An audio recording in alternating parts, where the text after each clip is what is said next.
Mesdames et messieurs, bonjour, bienvenue dans le Bœuf Politique sur JMTV+. La semaine dernière, le 10 juillet, Emmanuel Macron recevait à l'Élysée 400 personnes dites de la diaspora africaine, une diaspora triée, n'est-ce pas, savamment triée, très peu représentative de ceux qui revendiquent sur le terrain, vous l'avez compris, c'est peut-être la France-Afrique qui a du mal à se coucher. À la suite de cette invitation, nos confrères Olivier Beaumont et Ava Jamsidi ont écrit un article dans le journal Le Parisien. Suite à ce journal, une dame camerounaise a réagi en écrivant un texte qui vaut son pesant d'or. Cette dame, c'est Paulette Gobogba qui est sur notre plateau aujourd'hui. Bonjour Paulette. Bonjour mon cher Jackie. Comment ça va? Ça va très bien. Bon, si je vous serre par la main, je vous embrasse pas, on m'accuserait d'être acheté, donc je vais vous embrasser. Comme ça sera fait. C'est un plaisir. Voilà. Merci beaucoup. C'est moi qui vous remercie. Voilà, Paulette est aujourd'hui accompagnée par sa famille qui est en coulisses, que vous ne verrez pas. Bon, elle est très bien encadrée, voilà. Vous comprenez pourquoi elle est très à l'aise sur ce plateau. Elle a payé toute la famille. Voilà. Paulette, je vais lire votre réaction suite à cet article-là du Parisien, que vous pouvez donc retrouver. Votre réaction a été celle-ci. Cette réunion, c'est peut-être une bonne chose, mais la problématique africaine actuellement, c'est plus qu'un rassemblement des différentes diasporas. C'est d'abord une réalité de la politique française en Afrique face à ses propres atermoiements, voire limites. Votre responsabilité en tant que média, vous parlez aux Parisiens, oui. Votre responsabilité en tant que média est grande et je vous en remercie de le relayer. En effet, la France est de plus en plus décriée en Afrique francophone. J'aurais ajouté Afrique noire francophone, mais bon. L'avait raison selon moi, Édouard Philippe, tout comme le président Macron, ont avoué que les Français étaient réfractaires au changement. Ils ont surtout oublié eux-mêmes, entre guillemets les dirigeants français, et c'est le problème africain. En effet, les dirigeants français successifs n'arrivent pas à adapter la France-Afrique de De Gaulle aux évolutions du monde actuel qui ne s'arrêtent pas aux portes de l'Afrique et des Africains. Les phénomènes de mode n'épargnent personne, même pas l'Afrique. La France ne peut pas continuer à gérer l'Afrique avec des hommes des années 20 et 30 dont les seules qualités pour la grande majorité sont d'être des incompétents. La France gagnerait à adapter la France-Afrique et laisser les Africains et Africaines, entre guillemets, Africains et binationaux, dignes, compétents et amoureux de leur Afrique, gérer leur pays. La France aurait alors, oui, des partenariats et intérêts mieux protégés parce que mieux discutés, mais surtout moins d'immigrés à la porte de la chapelle et en Italie. Les Français aiment la France et tous les dirigeants français ne rêvent que de la grandeur de la France. De même, tous les Africains, à l'exception de ceux de la France-Afrique, rêvent d'une Afrique nourricière pour tous ses enfants. Et elle en a les capacités qui ne demandent qu'à être libérées. Paulette Gobogba, juriste et auteur, membre de l'Association française du droit maritime. Pourquoi j'ai voulu vous inviter aujourd'hui, Paulette, c'est que dans ce livre, j'explique exactement ce que vous dites à Emmanuel Macron. Dans ce livre, j'explique mes discussions avec Michel Roussin il y a de cela bientôt 15 ans. Je vais le prendre d'ailleurs. J'explique mes discussions avec Dominique Strauss-Kahn en 2005. Oui. J'explique comment Bolloré a joué au bandit pour ne jamais discuter avec moi. Et c'est de ça qu'il est question aujourd'hui. Qu'il est question. Je vais aussi ajouter, avant de vous poser des questions, que la Fondation Montaigne, qui est une fondation française, avait publié sur le site du journal Le Monde le 20 septembre, je crois que c'était un vendredi, le 20 septembre 2017, est-ce que la France sera capable d'appuyer sur Restat Ce sujet, vous pouvez le trouver sur jmtvplus.com, rubrique JMTV Plus News. Donc, ce que vous dites là, nous sommes nombreux à le dire, mais nous avons l'impression que les dirigeants français refusent d'écouter les Africains. C'est pas entendu. C'est pas entendu. Mon cher Jackie, les problématiques africaines aujourd'hui, notamment dans les pays francophones, noirs, sont les problèmes qui se sont posés au moment des mouvements de décolonisation. Ils sont revenus dans les mêmes, il n'y a même pas eu de nouveauté, sauf que ceux qui étaient là à cette époque sont tous décédés, mais ceux qui sont là aujourd'hui sont des jeunes, mais les problèmes sont les mêmes. Dans tous les pays d'Afrique francophone, où la France-Afrique encadrait tous ces pays. Nous sommes à l'ère, effectivement, du numérique, des réseaux sociaux. À l'instant T, tout est connu. On ne peut plus garder des valises fermées, elles sont ouvertes. Il faut, la France a l'obligation d'en tenir compte et de comprendre. Les Africains sont extrêmement brillants de partout dans le monde. Il est aberrant que dans nos États, nous n'ayons pas les mêmes trottoirs qu'on trouve ici, alors qu'on a ces mêmes intelligences. Et qu'on se forme dans ces pays. Et qu'on nous reconnaît, je suis membre de l'Association française du droit maritime, c'est une brillante dame, c'est l'un des monuments français du droit maritime, Madame Françoise Audier, qui dès l'apparition, parce que c'est elle qui préface mon dernier ouvrage sur la sûreté maritime en Afrique, quand elle lit le manuscrit, elle me demande, mais est-ce que tu es membre de l'Association française du droit maritime ? Je lui dis non. Elle me dit, mais t'es française aussi ? Je lui dis, ben oui. Elle me dit, ben il faut, tout de suite. Par rapport au manuscrit qu'elle avait lu à l'époque, c'est devenu un ouvrage.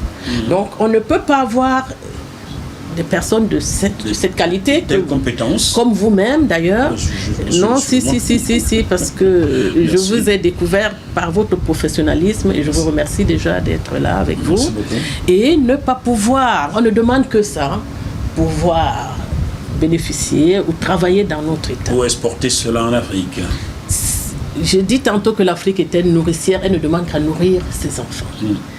Montrer toujours des images de pauvreté, de famine en Afrique, alors que l'Afrique... Alors qu'il y a des images de l'uranium qu'on prend au Niger, deuxième pays producteur au monde. Par exemple. Pourquoi ne montre-t-on pas ces images-là ? En Centrafrique, c'est pareil. Ah oui, le diamant, là où on prend les diamants. Oui. Il y a aussi l'uranium, il y a aussi un problème d'uranium. Mais Valérie en sait quelque chose. Voilà, donc nos ports par exemple. Nos ports par exemple, je ne comprends pas pourquoi est-ce que la navigation intérieure par exemple, parce que les ports africains sont des ports faibles. Des ports africains ne sont pas compétitifs. Et la problématique c'est au niveau des hinterlands. C'est-à-dire qu'il n'y a pas un commerce intra-communautaire. Et on ne demande qu'à cela, et ça peut passer absolument par une navigation intérieure. Alors, vous dites dans votre réaction à cet article que la France gagnerait si les Africains géraient eux-mêmes leurs affaires, car en amont, tout aurait été bien discuté, bien encadré. Oui, absolument. Absolument, parce que j'ai en présence de moi, par exemple, un Bolloré. Il ne va pas m'imposer des contrats tels qu'ils se font. Je lui dirais, j'ai une population, j'ai 10 chômeurs. Il faut qu'au moins 8 chômeurs travaillent, parce que je sais que tu peux produire, tu vas me donner du travail pour ces 8 chômeurs. Et toi, en l'occurrence, qu'est-ce que tu veux ? Tu veux peut-être le transport de marchandises, je te le donne, mais il faut quand même que tu me verses une redevance. Je suis sûr, à ce niveau, que j'aurai moins de chômeurs, j'aurai un transport sûr parce qu'il y aura quand même un cahier de charges. Et en plus, j'appliquerai son propre droit. Parce qu'il est inconcevable que Bolloré ait le monopole en Afrique alors que le droit communautaire dont il est issu interdit les positions dominantes.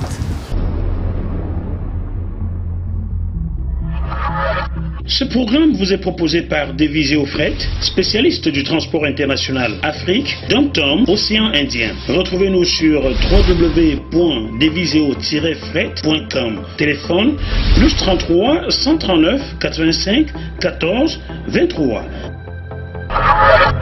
Il y a de cela un an, moins d'un an, en novembre 2018, Charles Onana, écrivain, journaliste, quelqu'un de grande valeur, j'apprécie beaucoup, je ne vais pas le cacher, était assis à votre place et tenait les mêmes propos. D'ailleurs, il expliquait l'échec de la France sur le continent africain par ces mêmes atermoiements que vous pointez aujourd'hui.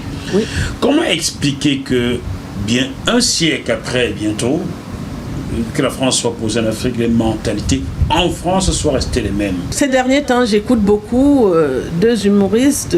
Il y a deux artistes, hein, c'est pas des humoristes tous les deux, mais c'est des artistes français. Comment ils s'appellent? Il y avait Feu Balavoine, Daniel Balavoine. Ah, Daniel Balavoine. Et de l'autre côté, voilà, Coluche. Ah, lui aussi mort en 86, bizarrement. Oui, bizarrement. Ils sont morts tous bizarrement en 86. Mais quand on regarde un peu Balavoine, son clash est resté célèbre. En 81, face à Mitterrand. Voilà, déjà en 80, avant l'élection. Ce qu'il projetait déjà est arrivé. Il disait, il disait l'exclusion entraîne la radicalisation. Et Coluche disait, il disait zoom politique. Parlant des hommes politiques, il les appelait les zooms politiques. Oui, il disait zoom politique. Et il disait, ils nous emmerdent plus qu'ils nous font rire. D'accord. Oui. Et il disait déjà que ces gens ne pensent qu'à eux-mêmes, mais pas à la population. La grogne aujourd'hui en France naît aussi du fait que les politiques n'arrivent pas à adapter leur logiciel, même sur le plan interne, aux évolutions présentes. On va ajouter qu'aujourd'hui, François de Rugy, ministre de l'écologie, est dans la tourmente. Pourtant, ils sont arrivés, ils sont venus pour balayer la maison comme quelqu'un le fit en Côte d'Ivoire il y a 20 ans. Mais seulement, il n'arrive même pas à dépoussiérer les meubles. C'est les mêmes mentalités qui se poursuivent. Et s'il va se maintenir là, François de Rugy, c'est un peu comme en Afrique. Pareil, vous voyez que tout a été exporté. Ils ont fabriqué des hommes à leur image qui perpétuent leur tradition. Et en l'occurrence, tous ceux qui aiment l'Afrique et qui n'ont pas ce logiciel sont balayés parce qu'il y a un trouble dans leur logiciel. Alors, il est inconcevable qu'on accepte. En France, aujourd'hui, depuis Nicolas Sarkozy et autres, tous les 5 ans, il y a changement. C'est-à-dire, dès qu'on se rend compte qu'il n'obéit pas, il y a changement. Au moins, il y a ce changement, même si c'est quelque part les mêmes, mais il y a au moins ce changement. Mais qui opère ce changement? C'est le peuple ou c'est une machine qu'on ne voit pas? Non, c'est le peuple et c'est ce qu'on demande, c'est ce que les Africains demandent. Parce que, attention aussi, on pense parfois c'est le peuple, mais il y a des chaînes de télévision que je préfère ne pas citer, qui jouent au matraquage et le peuple suit ces chaînes de télévision et vote là où on les oriente, en France. Quels que soient les cas, quand on a vu ce qui s'est passé avec Fillon, on s'est rendu compte quand même que les médias que vous êtes, je vous salue encore, vous avez joué un rôle et ce rôle a amené la population à écarter.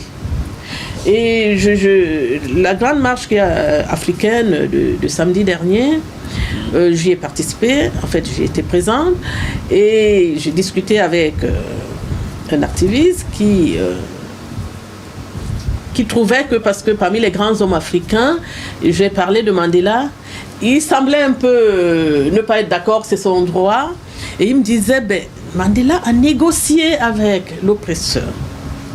Je lui ai dit, vous savez, Mandela a fait quelque chose de grandiose en Afrique du Sud. Je lui ai dit, les Sud-Africains, il faut qu'ils le comprennent et qu'ils le mettent en exergue. Je lui ai dit, pendant plus de 400 ans, ils n'étaient pas sud-africains dans leur territoire. Mandela leur a donné quelque chose, un électeur, une voix. Et ils sont la population dominante. Voilà. Ça veut dire que pendant des siècles, tout dépend d'eux, ils seront toujours la population. Mais le pouvoir économique et le reste est tenu par autre personne. Car cela ne tienne, il y a quand même des relatives avancées. Tout ne pouvait pas se construire. Avez-vous jamais été en Afrique du Sud? Non, pas encore, mais j'aimerais y aller. Moi, j'y ai passé un mois. Oui. Et je suis allé dans des quartiers comme Yeoville, Oui.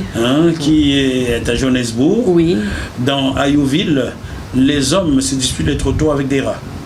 Qu'à cela ne tienne. Je suis allé à Nelspruit Mbombela, du vrai nom de la ville. Je peux vous dire que les Sud-Africains noirs me disaient, do you see this land? It's for white man. Do you see this order? It's for white man. C'est-à-dire, eux, Sud-Africains noirs, n'ont même pas de terre pour se nourrir. Donc, le problème de la réforme agraire qui n'a pas été négocié par Nelson Mandela est une bombe. Oui, à retardement. À retardement. Mais il y aura cette bombe. Parce qu'on a vu au Zimbabwe. Aujourd'hui, quels que soient les cas, il vaut mieux avoir la possibilité d'être là. On finira par négocier. L'esclavage n'est pas fini en 2 ans, ni en 3 ans. Ça a pris des siècles. Ce n'est même pas fini car le cas de la Mauritanie et même l'Afrique noire francophone est encore esclave. Oui, il faut le dire. Mais ce n'est pas que de ne pas aimer la France que de le dire. On ne peut pas, parce que son père, votre papa vous a donné un bout de pain, renier votre maman. Absolument, c'est pas possible. C'est pas possible. Voilà, donc. Et puis l'Afrique, elle est nourricière aussi de la France. Il faudra que la France en tienne compte. Parce que aujourd'hui, il y a des lois sur la lutte contre les migrants, mais ces migrants, personne ne choisit la mer. Et surtout que la mer est imprévisible, dangereuse comme elle peut l'être. Quand on s'y aventure, quand même, ça veut dire le désespoir. Et donc. J'en sais quelque chose. La France devrait en tenir compte et comprendre qu'elle ne pourra survivre qu'en laissant les Africains gérer leur pays et négocier des partenariats. Oui, je pense que ça commence à s'imposer. C'est donc pas la mer qui prend l'homme, c'est pas l'homme qui prend la mer, mais c'est la mer qui prend l'homme. Comme disait quelqu'un, un breton français. Absolument. Un breton français. Absolument. Alors, Paulette, en vous écoutant, j'ai un grand confrère qui va s'offusquer, je pense qu'il va s'arracher les cheveux. Il s'agit de Claudicia que je salue. Vous avez des propos un peu salvinistes. Vous l'avez rencontré ou quoi? Non. Mais j'aime beaucoup Claudicia, je l'aime beaucoup. Moi aussi, salut Claudie. Oui, je l'aime beaucoup, Parce que tout récemment, il s'est offusqué de voir Kémy Séba aller serrer la main de Salvini. Il a fallu que dans notre forum que j'ai lu, je lui dise, mon cher Claudie, écoute, quand on tombe dans l'eau, même au serpent, on s'accroche pour s'en sortir. Oui. Non, mais Claudicia, c'est vraiment une référence parce qu'il fait l'unanimité en ce qu'il est africain. Il reste africain dans ses origines, donc la cause africaine, la cause noire dont il est issu, ce sont ses aïeuls.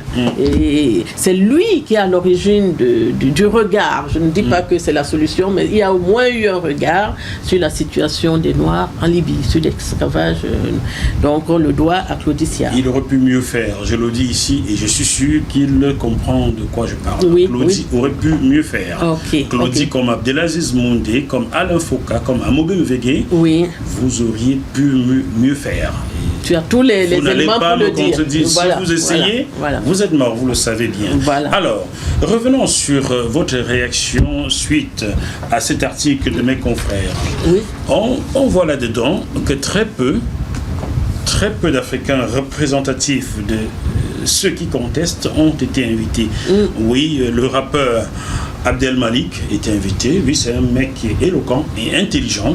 Personne ne va le lui enlever. Absat aussi est revenu de la disgrâce. Elle était invitée. Amobe Mvege était invité. Mon petit frère Eric Golf Kouachou y était. Et surtout, Patrick Fanjo a même été démocratiquement nommé. Mais seulement, il n'y avait pas des gens comme Jackie Moifo, ni Joël Didier Ngo.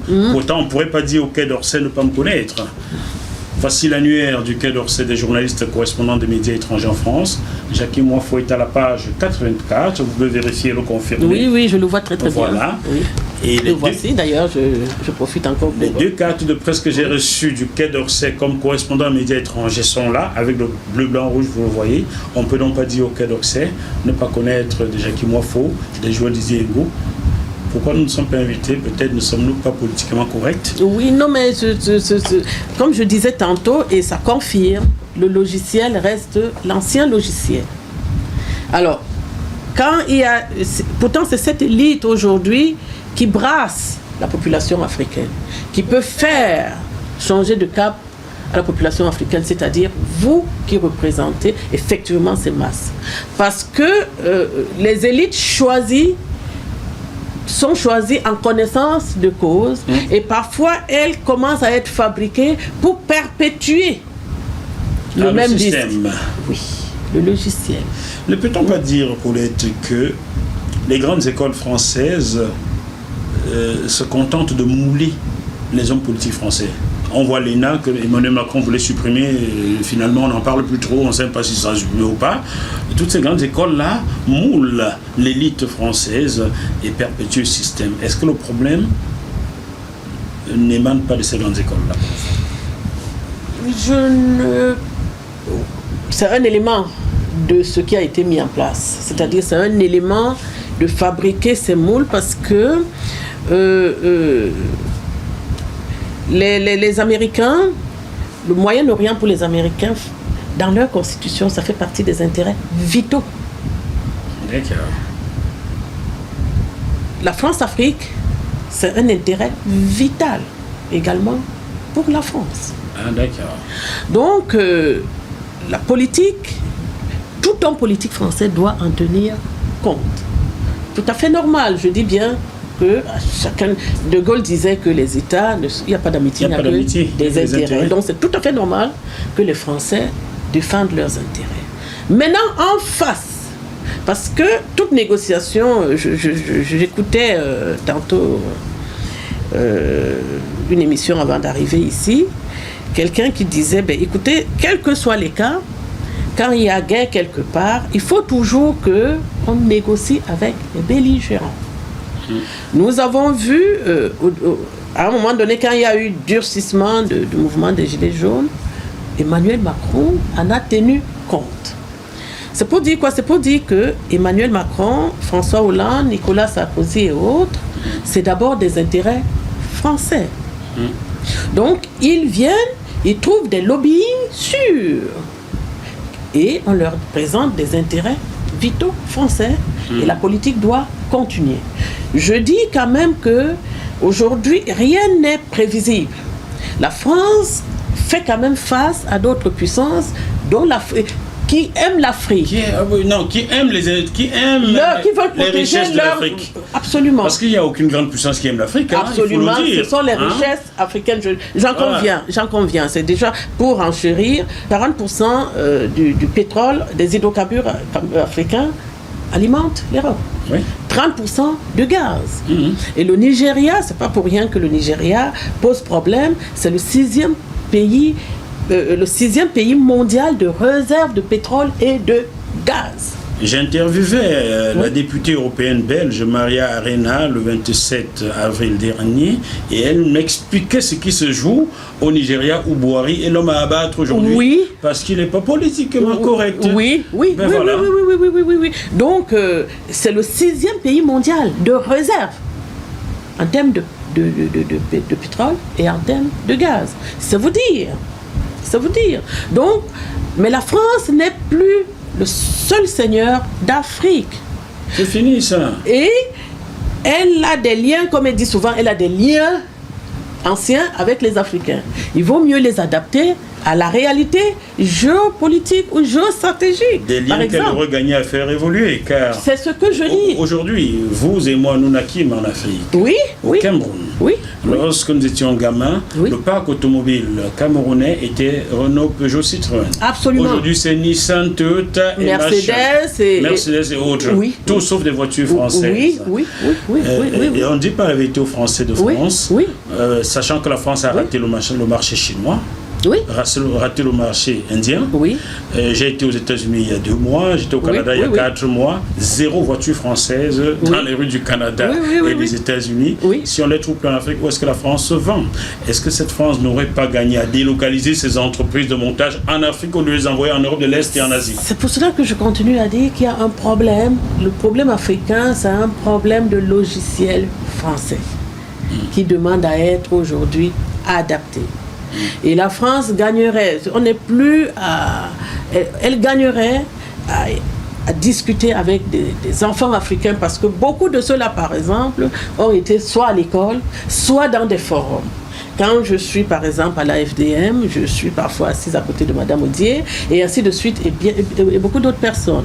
Donc, s'ils peuvent nous écouter, s'ils peuvent préfacer nos ouvrages, s'ils peuvent, ça veut dire que nous pouvons également discuter avec eux. Alors, cher mon président Emmanuel Macron, au lieu de choisir ceux qui sont politiquement corrects et qui vont venir vous brosser dans le sens du poing, aller faire des selfies avec vous, appelez les gens comme moi, je connais l'Afrique. Je peux vous parler du Gabon, je peux vous parler de l'Afrique du Sud, du Cameroun, du Ghana, je peux vous parler de tous ces pays. De la Mauritanie. Et j'y ai vécu avec le bas peuple. Quand je vais au Ghana, je mange mon bankou à Aladjo ou bien à Dabaka, dans les bas quartiers. Je quitte Islegon chez les riches, vous pouvez manger chez les pauvres. Je vis avec eux. Vous voyez, dans votre liste, ceux que vous avez invités là, je suis certain qu'il n'y a pas d'eux parmi eux qui ont vécu avec le bas peuple en Afrique. Hein. Ils vivent avec le Club Med dans les grands hôtels et c'est eux que vous appelez diaspora africaine. Vous faites encore fausse route. Oui. Voilà, c'est pas un coup de gueule, hein. C'est un conseil, monsieur le président. Tout simplement.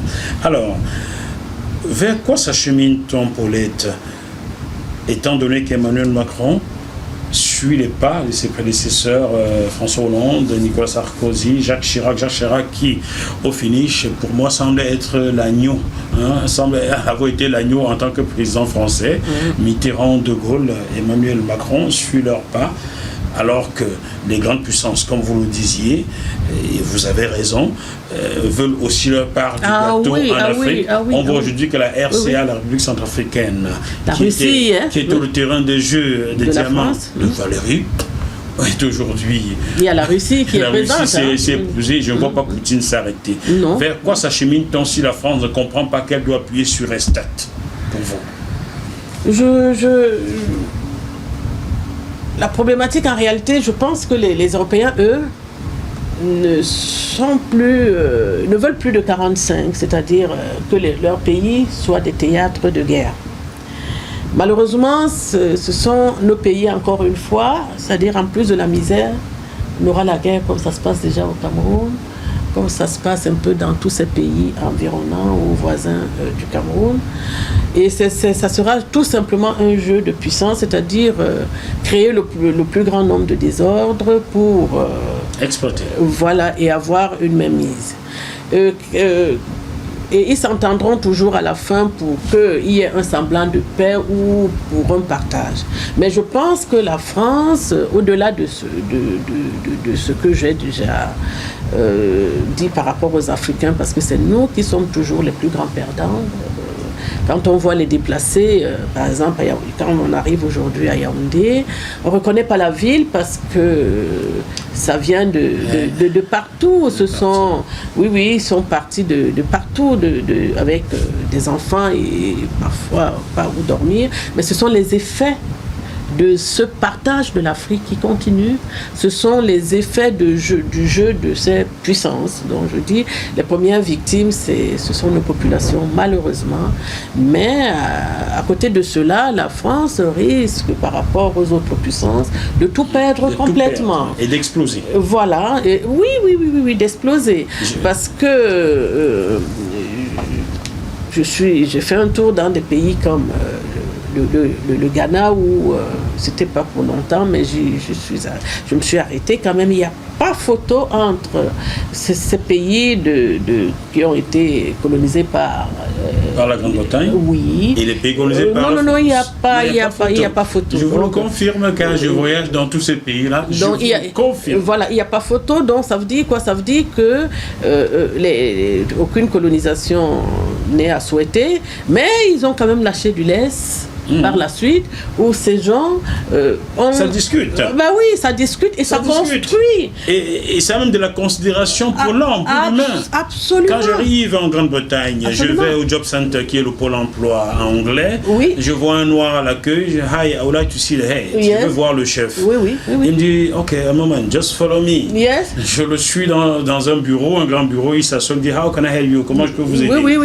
Et je lui dis, I told you that I would like to see the head. Il me dit, I think you are French. Yes. Je pense que tu es français. Oui, absolument. Here, I was born in Ghana, but here, I'm a head. Yes. Je me suis dit, le premier directeur du Pôle emploi noir en France, je ne connais pas encore.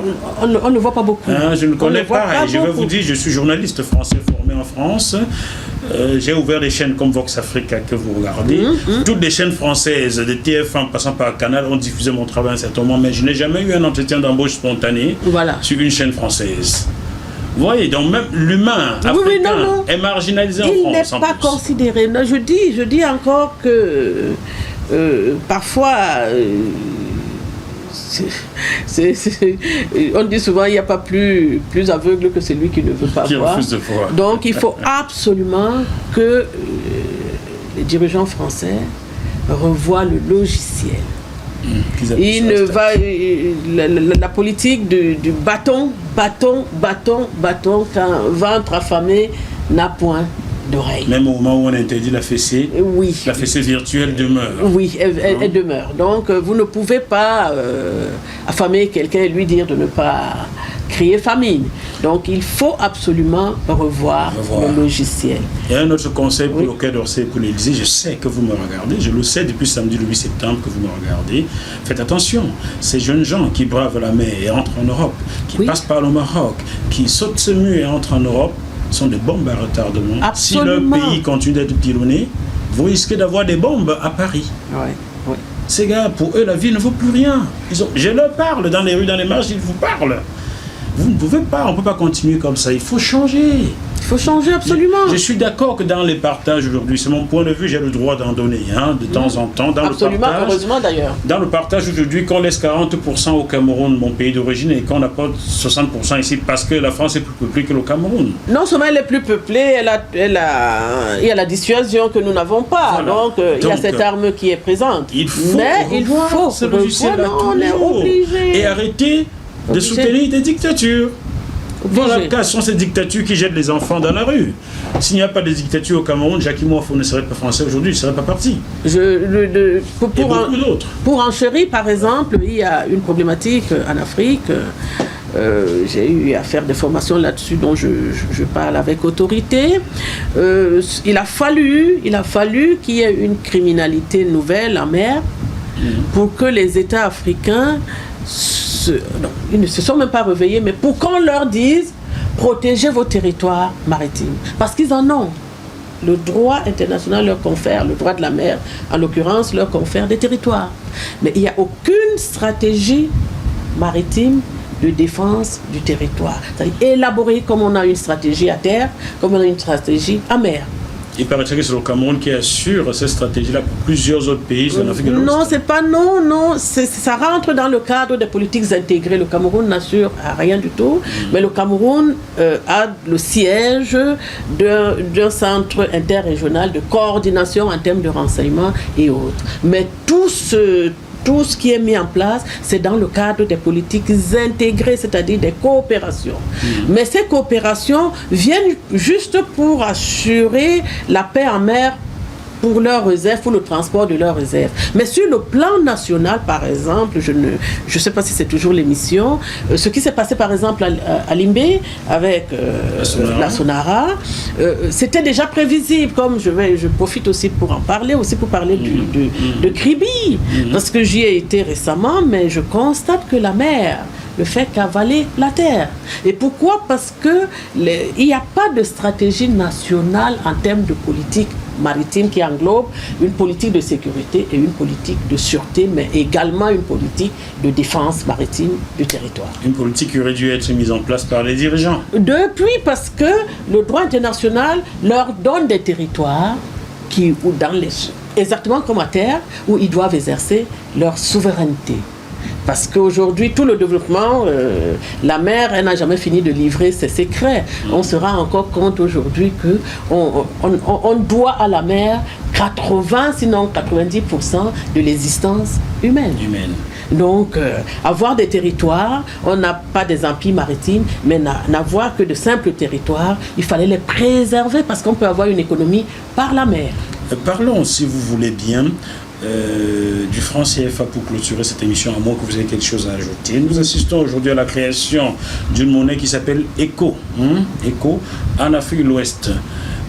cette monnaie, j'entends dire qu'elle sera la monnaie de 14 pays d'Afrique de l'Ouest, parmi lesquels le Ghana, probablement le Nigeria aussi, est-ce que j'ai bien lu, la Côte d'Ivoire et tout. Cette monnaie-là sera arrimée à quoi? Est-ce que vous avez une connaissance là-dessus?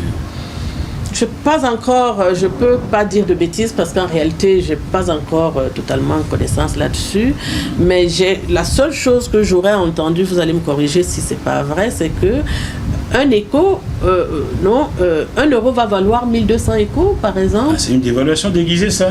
C'est ce que je pense, j'en sais rien, mais je ne sais pas si c'est sûr ce que j'ai entendu, mais si ce que j'ai entendu c'était cela, vous comprenez très très bien, on ne sait pas quoi, ça va rimer. Bon, j'ai lancé un appel à Kako Nubukpo, qui viendra nous expliquer ce que c'est écho et machin, truc 1200, machin truc là. Pourquoi un écho va être 1200? Est-ce que le Ghana va accepter cela, sachant qu'aujourd'hui, un Ghana C10 est à peu près égal à $1 américain depuis 2008? Est-ce que le Ghana va accepter cela? Je ne pense. Et puis le président ghanéen, je crois qu'il est de ces générations qui veulent penser Afrique. Parce qu'il me souvient que, je ne sais pas si c'était le président kenyan, peut-être c'est le Kenya, parce qu'il y a eu un crash et il y avait un sommet de l'environnement au Kenya, et puis le crash, mais je crois que c'était le président kenyan qui a dû avoir des propos en disant, Monsieur Macron, mais nous ne sommes pas des enfants, mais écoutez, on veut des partenariats, mais on n'est pas à la demande de l'aide. Donc peut-être c'était pas le Ghanéen, je ne sais pas qu'est-ce que le Ghana...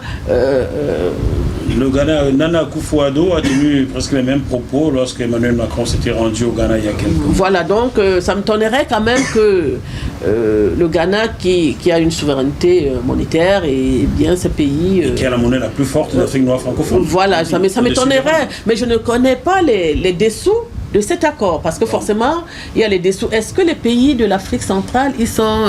Les pays de l'Afrique centrale n'en parlent même pas encore, vous savez. Et ils sont aussi... Non, ils ne sont pas dans l'écho. J'en discutais avec Maître Dima la semaine dernière, et nous allons donc inviter Kako Nubukpo ou Nicolas Agbou ou un autre... pour qu'il nous éclaire. Nous voulons savoir, moi aussi d'ailleurs, et mes téléspectateurs, n'est-ce pas? Monsieur Kako Nubukpo, s'il vous plaît, venez nous parler. Venez nous enseigner alors. Ne laissez pas les autres nous parler à votre place, d'accord? Et il vaut mieux le savoir déjà parce que on sait ce qu'on a, on ne sait pas ce à quoi on va faire face. Donc le franc CFA, on le sait déjà, et on connaît ses dérives, on connaît ses peines. Il vaut mieux aussi savoir à quelle sauce on sera mangé. Oui. Car c'est sûr et certain qu'en face, le lion ne peut pas plaisanter avant la gazelle, sinon non. Donc il faut que la gazelle sache comment elle sera mangée. Non. Je vais conclure en disant que nous sommes à un tournant. On n'est même pas à un tournant, on est revenu aux problématiques des années 40-45.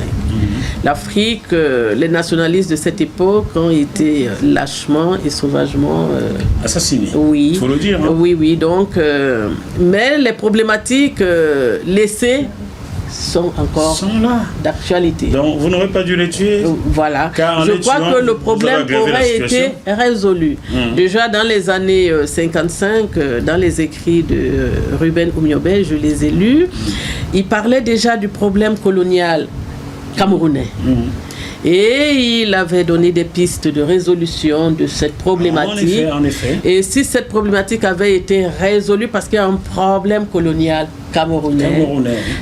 On ne serait pas en proie à perdre nos frères camerounais, parce qu'il n'y a pas des anglophones au Cameroun, ce sont des Camerounais. C'est tout. Ce sont des Camerounais. Et puis je profite aussi pour parler de cette histoire où je vois les Camerounais se déchirer. On n'a pas à se déchirer, on n'a pas... Vous parlez de ceux qui demandent un nouveau génocide de Bamileke? Oui, de tout cela, je ne voudrais pas qu'il y ait... je parle de l'ensemble des Camerounais. Je vais juste vous raconter une anecdote. J'ai eu ce privilège, parce que c'est un privilège, de rencontrer la veuve de Ruben Oumiobe. Je précise bien, la veuve. Donc son épouse légitime. Cette dame vit encore, elle a 99 ans cette année.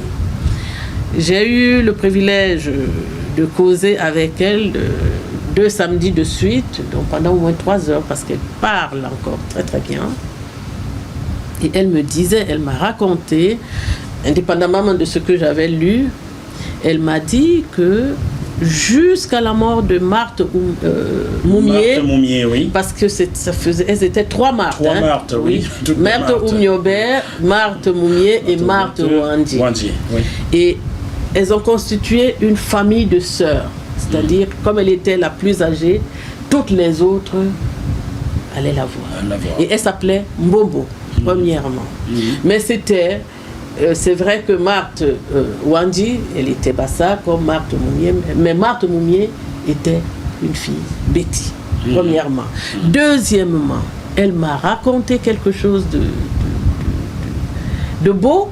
Elle me dit, quand le Oumniobé, le maquis, quand les Français commencent à le persécuter réellement, où il rentre dans le maquis, Moumié va voir Oum. Elle était avec des enfants, elle a eu 4 filles. Moumié lui dit, je prends Marthe avec les enfants. Je ne veux pas qu'il reste à la merci de n'importe qui. Je récupère Marthe et les enfants. C'est elle qui me le raconte. Elle me dit, c'est Oumniobé qui lui dit, non, tu auras trop de charges. Mais Moumié dit à Oum, mais je prends Marthe et les enfants. Je ne sais pas si vous pouvez comprendre ça. Moumié et Oum, ça n'a pas la même consonance, mais c'était une et même personne. Oui. Et deuxième fait, quand Moumié décède à Genève, empoisonné par les services secrets français absolument, à son chevet, il y a Marthe Moumié et Ernest Wandi. Je veux que les gens comprennent cette histoire. Wandi était à Genève au moment où Moumié est assassiné. Ce monsieur aurait pu dire, mais qu'est-ce que je vais repartir? Mais je vous rappelle qu'il était à Genève. Mais il s'est dit, on a tué Oum, on a tué Moumié. La lutte doit continuer. Il est revenu au Cameroun. Oui. Et il avait tous les leviers. Ayant vu, quand le Baoba est tombé, il est tombé avec tous les fouillis. Donc il aurait pu dire, ben, je vois comment il tombe un à un, je refuse. Il a continué la lutte. Il a donné sa vie. Comme comment je vais dire, ses camarades de lutte. L'esprit était le même. J'en profite pour saluer M. André Téné, qui a refusé d'être libéré ces jours-ci. Il dit tant que Maurice Kamto sera en prison, lui ne sortira pas. Donc, M. André Téné, bonjour. Chapeau. M. Maurice Kamto, bonjour. Voilà, on va m'appeler journaliste de l'opposition. Pourtant, j'invite ceux du RDPC ici. Ils ne viennent pas. Demandez à David Vondom combien de fois je l'ai invité. S'il nie, je vous montre les preuves. Demandez à Messanga Nyamding combien je l'ai invité et qu'il vous explique pourquoi il n'est pas venu ici. Pourtant, il va chez les autres. Donc, ils sont nombreux du RDPC. David Barga, Roger Zimbarga, Véronique Le Moment, vous êtes tous invités. Tout le monde doit s'exprimer ici. Même le diable, s'il sort l'enfer, doit venir s'asseoir là. Donc venez. Arrêtez de m'accuser d'être journaliste de l'opposition, de quoi que ce soit. Venez vous expliquer et surtout, faites le bilan de 37 ans de règne. Et quand on a des intelligences, parce que je crois que dans la vie, il faut savoir reconnaître des intelligences. Je vous raconte cette anecdote. J'étais à l'université de Lille, entre autres. Et j'avais un professeur de pêche, la pêche, parce que à Lille, bon, j'ai fait le droit de la mer et des activités maritimes. Donc, parmi les activités maritimes, il y avait la pêche. Et on avait 3 pêches, la pêche nationale, communautaire et internationale. Et c'était le même professeur qui s'appelait Karadjanis. J'ai gardé le nom. Et pourquoi j'ai gardé le nom? Parce que il me demande, un jour, il me dit, ben, vous êtes d'origine? Je lui dis, pour le charité, je dis française. Et ben après, il me dit, non, mais franchement, je lui dis, je suis camerounaise. La seule question qu'il m'a posée, c'était celle de savoir si je connaissais le professeur Kamto. Ah oui, c'est ce qu'il m'a demandé. Je lui ai dit oui, parce qu'effectivement, je connais le professeur Kamto. Il a été mon professeur à l'université de Yaoundé. Je peux dire, en tout état de cause, que j'ai été amoureuse de son intelligence. C'est son intelligence qui m'a amené à écrire aujourd'hui, parce que quand je l'écoutais parler, comme beaucoup d'entre nous qui sont passés par lui, c'est une intelligence. Alors Karadjani, je lui dis, ben oui, je connais le professeur Kamto parce que j'ai eu le privilège de le rencontrer plusieurs fois. D'abord en tant que prof et maintenant par la suite en tant que... En politique. Voilà. Alors il me dit, c'est un génie. C'est le thème qu'il avait utilisé. Ouais. Je lui dis, pardon, il me dit, je vous dis, c'est un génie. Alors, quand on a la possibilité, je ne dis pas que c'est un homme hein, avec ses qualités, ses défauts, mais c'est un génie. Je crois qu'on gagnerait tout comme tous ceux qu'on a assassinés, nos nationalistes, les Lumumba, les Sankara et autres. Je crois qu'on a eu tort de les assassiner parce qu'ils seraient des lumières. On les aurait écartés certainement. Vous n'êtes pas sérieuse? Vous demandez à qui de protéger les lumières? Vous demandez au Quai d'Orsay de protéger les lumières? Non, nous-mêmes. Et tout dit de protéger les lumières? Nous-mêmes. Non, nous-mêmes. Quand ils sont sur notre territoire, c'est nous-mêmes qui les protégeons. Nous-mêmes qui obéissons à quelqu'un. On peut décider de ne pas les éliminer. En tout cas, pour vous emboîter le pas, le professeur Kamto, je l'ai vu en tout pour tout une fois dans ma vie. Oui. C'était jeudi 21 mai 2018 quand il est venu s'asseoir à répondre à mes questions. Oui, j'avais vu cette émission. Pourtant, l'homme politique dont je suis le plus proche au Cameroun s'appelle Akeremouna. C'est pas Maurice Kamto, mais parce que nous sommes tous bamiliki, les gens m'assimilent, trouvent des raccourcis rapidement Kamto. Et ce monsieur, on m'a parlé lui pour la première fois, c'était en février ou mars 2012, à la Cour internationale de justice de la Haye, et c'est M. Tom Kala, président de la Cour, qui me parle de Maurice Kamto, que je ne connaissais pas, en me disant c'était un génie. Et tous les juges qui nous ont serré la main ce jour-là, vous êtes de quelle origine, Cameroun? Ah, Maurice Kamto. Oui. Il n'y a qu'au Cameroun qu'on ne reconnaît pas les génies. C'est comme à l'époque avec Roger Mila, c'est-à-dire, oui. C'est-à-dire quand on disait je suis du Cameroun, on disait du pays de Roger Mila. Voilà. Donc c'est pareil. Du pays de Roger Mila, pas du pays de M. Bollier. On disait, en tout cas, moi, on m'a demandé de Roger Mila. Bon, chère Paulette, merci d'être venue vous exprimer sur ce plateau et sachez que vous êtes la bienvenue quand vous voulez. Nous allons reparler de votre livre car nous voulons comprendre. J'en ai déjà commis 3 et plusieurs articles. Voilà, de vos articles, nous allons en reparler. On va préparer tout ça pour l'automne prochain. Et vous reviendrez car j'ai lu dans vos propos de la lumière qui pourrait éclairer beaucoup de personnes. Oh, Jackie. Voilà. Donc, Jackie, c'est un très grand plaisir. Je profite parce que c'est ça qui nous manque souvent. Pour dire qu'il y a des Camerounais qui sont brillants, vous en faites partie. Et je remercie toute l'action. Si je ne sais pas si je peux encore tutoyer ou vous voyez, mais on est déjà une famille. Je peux dire tu. Je te vois très constamment à l'œuvre. Je dis merci et c'est de ça dont on a besoin en Afrique. Et je sais... C'est sur ça. Au Cameroun, ils n'en ont pas besoin. Si vous saviez combien m'a torturé ces jours-ci, d'ailleurs, il y a quelqu'un envoyé par le régime qui a fait un direct hier en disant Jackie Moifo, un journaliste qui roule pour la basse et pour les ambazoniens. Alors, cher monsieur Kobe, il s'appelle comme ça, monsieur Kobe, je crois bien qu'il vit à Strasbourg. Faites attention à ce que vous dites.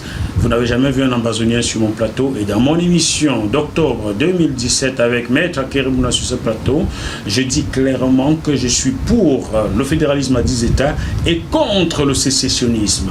Voilà pourquoi je me suis fâché avec Dr Isaac Zama, qui est ambazonien, qui vit aux États-Unis. On ne se parle plus depuis vendredi le 15 septembre 2018 parce que je suis contre la sécession, mais pour le fédéralisme à 10 États. Faites attention à ce que vous dites, car on pourrait se retrouver devant les tribunaux à ces rythmes-là. Si vous êtes chargé par le régime de me salir, vérifiez bien ce que vous dites sur moi, d'accord? Voilà. Chers téléspectateurs du Bœuf Politique sur JMTV+, j'espère que vous avez aimé ce programme, dites-le aux autres autour de vous. Et malgré la situation extrêmement compliquée partout en Afrique et même en France, gardons la banane au moins jusqu'ici. À très bientôt. Au revoir bye bye. Et merci.